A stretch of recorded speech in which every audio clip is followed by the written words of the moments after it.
হরে কৃষ্ণ, রাধে রাধে। মালবিকা পরিবারে আপনাদেরকে জানাই অনেক অনেক শুভেচ্ছা, অভিনন্দন।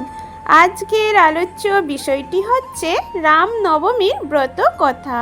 চৈত্র মাসে শুক্লা নবমীর দিনে ভগবান শ্রী বিষ্ণুর সপ্তম অবতার পুরুষোত্তম ভগবান শ্রী রামচন্দ্র জন্মগ্রহণ করেছিলেন।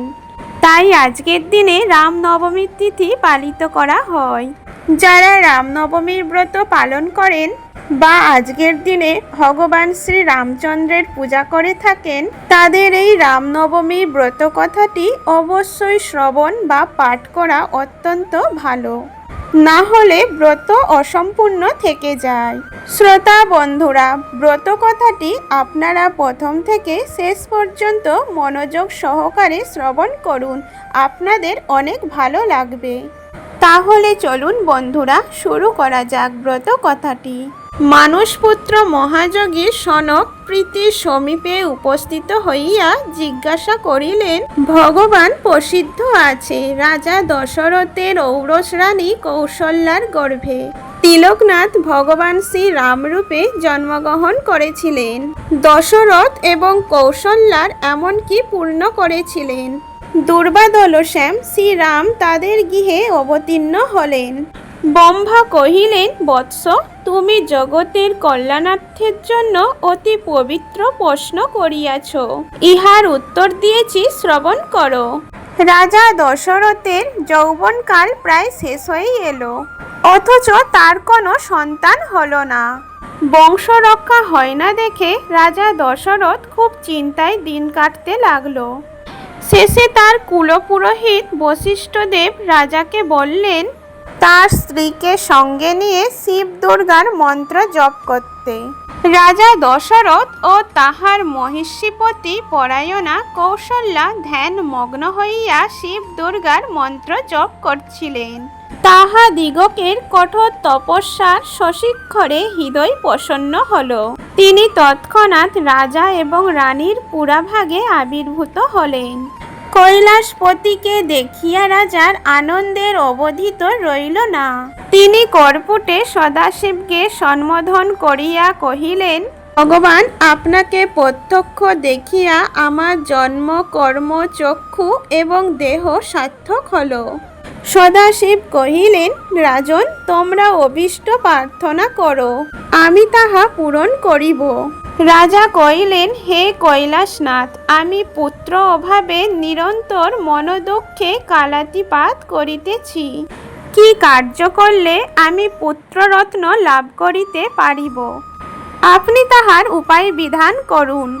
সদাশিব কহিলেন, মহারাজা, তুমি ভক্তি সহকারে পুত্রেষ্টি যজ্ঞ সম্পাদন করো, তাহলে কৌশল্যার গর্ভে ব্রহ্মাণ্ডপতি জনার্দন তোমার পুত্ররূপে অবতীর্ণ হবেন।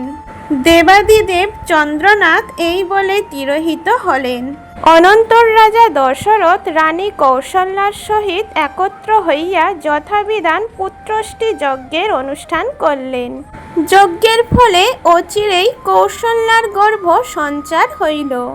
যথাকালে চৈত্র মাসের শুক্লপক্ষের নবমী তিথিতে পূর্ণবসু নক্ষত্রে শুভ লগ্নে শুভক্ষণে শুভযোগে স্বয়ং জনার্দন শ্রী রামচন্দ্র রূপে আবির্ভূত হইলেন। এই জন্য এই তিথির নাম রামনবমী নামে কথিত।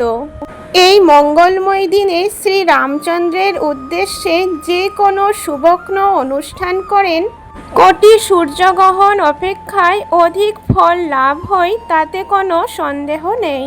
যে ব্যক্তি এই দিনে উপবাস থাকিয়া রাত্রি জাগরণ এবং পিতৃপুরুষগণের উদ্দেশ্যে তর্পণ করলে অন্তিমে ব্রহ্মধামে তাহার চিরবাস লাভ হয়।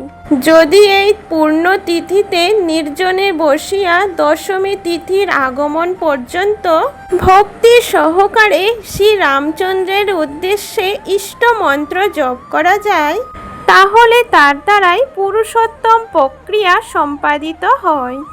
এই রূপ জপের পর দশমীতে ব্রাহ্মণ ভোজন করিয়া দক্ষিণা প্রদান করা কর্তব্য। এই প্রকার রামনবমী ব্রত সম্পাদন করিলে রঘুকুল তিলক রামচন্দ্র প্রসন্ন হইয়া ব্রতের মানবাঞ্ছা পূরণ করেন।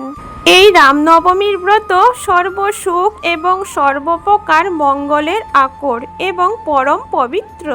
ব্রহ্মার মুখে এই কথা শুনিয়া সনক পুনরায় জিজ্ঞাসা করিলেন, হে পিত, এই প্রকার ব্রতের বিধান কি প্রকারের, তাহা কীর্তন করুন।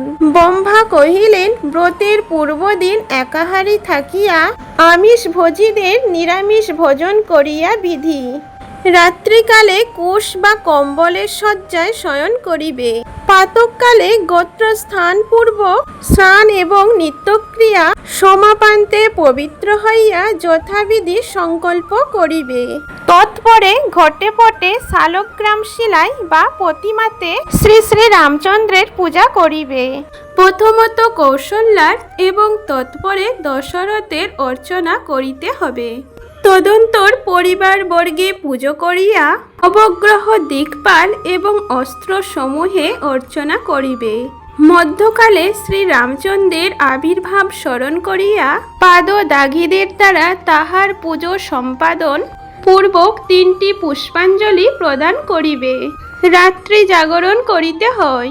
পরদিন প্রভাতে স্নান সেরে যথাবিধি ভক্তি সহকারে শ্রী রামচন্দ্রের পূজা সমাপ্ত করতে হয়। ব্রাহ্মণকে ভোজন করাবে এবং দক্ষিণা দিয়ে তাহাদিগকে সন্তোষ সাধন করিবে। তৎপরে নিজে পালন করিবে। যে ব্যক্তি এই রামনবমীর ব্রত শ্রবণ করে সেই ইহধামে পুত্রসহ অতুল সুখ সৌভাগ্যে সম্ভোগ করিয়া দেহবসনে ব্রহ্মধামে গমন করিতে থাকে। ভক্তি সহকারে ইহা শ্রবণ করলে রোগ দূর হয়, বন্ধ্যানারী দীর্ঘজীবী পুত্র লাভ করে এবং সপত্নীর দম্ভ চূর্ণ করিতে সক্ষম হয়। ইহার প্রসাদে নির্ধনের ধনলাভ এবং ভয়ার্থক ব্যক্তির ভয় হইতে পরিমুক্ত হইবে সন্দেহ নেই। এই ব্রতের অনুষ্ঠান করিলে মেরুপুণ্য সঞ্চয় হইয়া থাকে। নানাবিধ যজ্ঞ কঠোর তপস্যাও সর্বতীর্থে ভ্রমণ দ্বারাও তা দৃশ্যপূর্ণ লাভের সম্ভব নাই। হে বৎস, তোমার প্রতি স্নেহ হেতু আমি এই মাহাত্ম্য কীর্তন করলাম। সাধারণের নিকট তুমি কদাচ এই ব্রতের বিষয় প্রকাশ করিও না। যে ব্যক্তি ভক্ত হরিহরে বেদজ্ঞান নেই তার দৃশ্য শিষ্যের নিকটে ইহা তা প্রকাশ করিও না। জয় শ্রী পুরুষোত্তম রামচন্দ্রের জয়। আজকের ভিডিওটি এই পর্যন্তই থাকলো। ভিডিওটি যদি ভালো লেগে থাকে অবশ্যই একটি লাইক করে কমেন্ট বক্সে লিখুন জয় পুরুষোত্তম রামচন্দ্রের জয়। সকলেই ভালো থাকবেন, সুস্থ থাকবেন।